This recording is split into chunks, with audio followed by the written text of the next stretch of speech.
Hello, welcome to ChemOx7. Thank you for clicking on the video. I'm going to read you a really helpful article. You can learn everything you've ever wanted to know about ABLE accounts.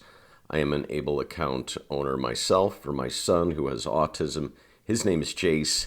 He is age 22, and an ABLE account is an absolute necessity. So let's jump into this. I think you're really going to enjoy it.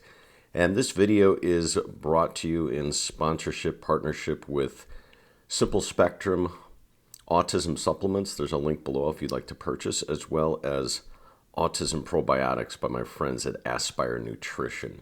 So quick facts about ABLE accounts. Let's read through this.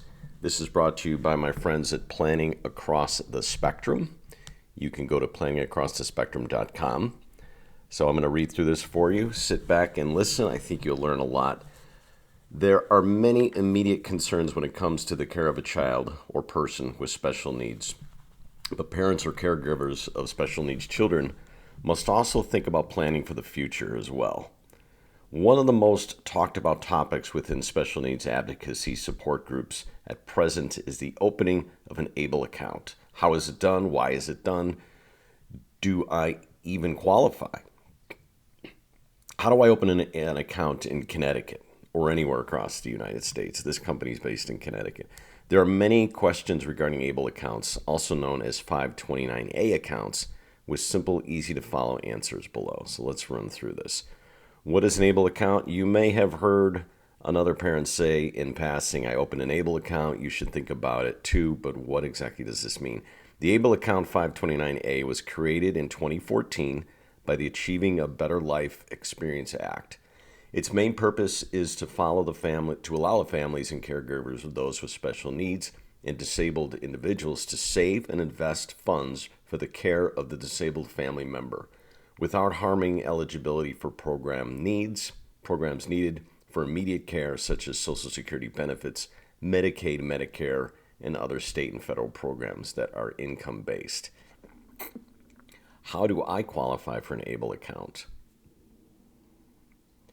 The ABLE account is designed specifically to be used for qualified disability expenses, which will be covered below. Applicants must meet two main criteria to open an ABLE account. The disability must have occurred before the person was age 26. The disability must meet Social Security criteria, which means the disability has impacted the individual's ability to work for the preceding 12 months. Provided that the individual began receiving supplemental security income SSI before the age of 26, these criteria are easily met. If the individual is not currently receiving SSI but the disability occurred before age 26, a physician's letter will suffice to meet the criteria.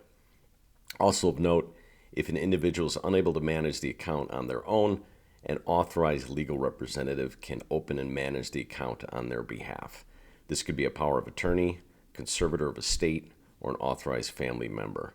So what is an ABLE account used for? The money put into an ABLE account is to be used for qualified disability expenses. This includes any expenses directly related to the disability and the care thereof.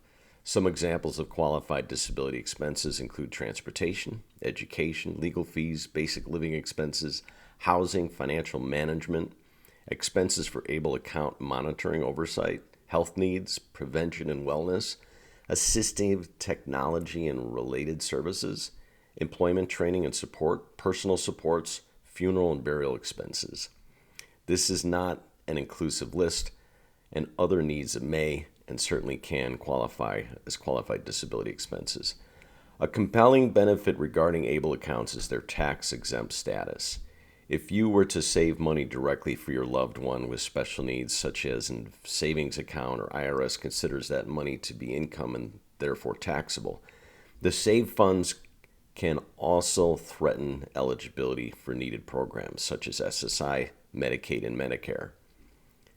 To be even clearer, an ABLE account is not considered an asset to anyone involved with it, from the person with the disability to the executor or caregiver.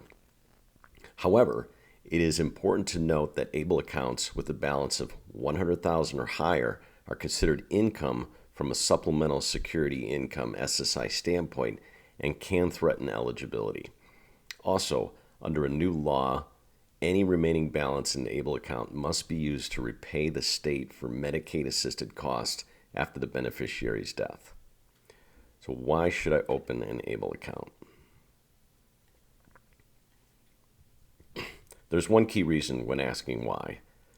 Does the disabled person in question receive any type of federal or state support that has income thresholds, such as Social Security, Medicaid, public housing? If the answer is yes, then opening an ABLE account is likely a good idea because the income saved in the account will not be counted towards total income and assets when it comes to determination in those programs. For example, if you have a savings account that contains $6,000 and SSI benefits have a resource threshold limit of $2,000, the person is automatically disqualified from receiving benefits because their income is now too high. If that $6,000 resides in an ABLE account, then it is not counted as a resource.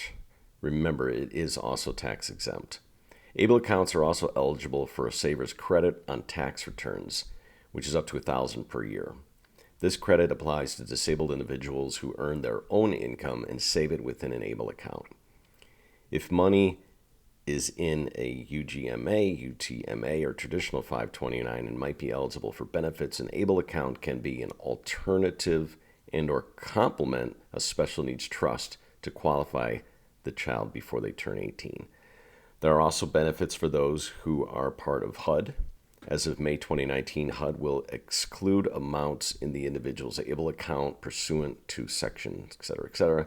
The entire value of the individual's ABLE account will be excluded from the person's household assets.